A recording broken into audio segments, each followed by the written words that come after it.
Some books don't just tell you a story, they trap you in a mood, a memory, a mystery you will never solve. The Virgin Suicides by Jeffrey Eugenides is one of those books. But this is not just a novel about five sisters, it is about how we look at women, especially when we don't understand them. It is about suburbia, about America in decay, and about the tragedy of idealization. The story is told not by the girls but by a group of anonymous neighborhood boys, now grown men, who remember the Lisbon sisters not as people but as ghosts, or worse, as myths. Why do we romanticize tragedy when it wears a pretty face? The girls in this novel are never given a voice of their own. We hear about Lux's rebellion, Cecilia's sadness, Mary's fading, but we never hear them. We see them through the boys. This mirrors how society often projects its fantasies onto women, especially teenage girls. They are rarely the narrators, only the narrated. The Virgin Suicides is a commentary on the male gaze, on how girlhood is consumed like an aesthetic rather than experienced as reality. It reminds us of how culture turns real pain into poetry without ever trying to understand it.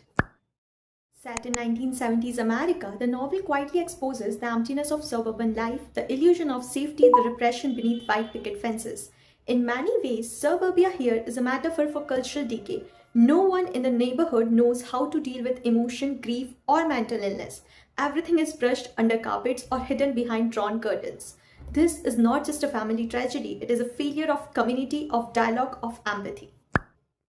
The story is told in hindsight. It is about man, decades later, still haunted by what they couldn't understand. But memory lies, nostalgia lies even more.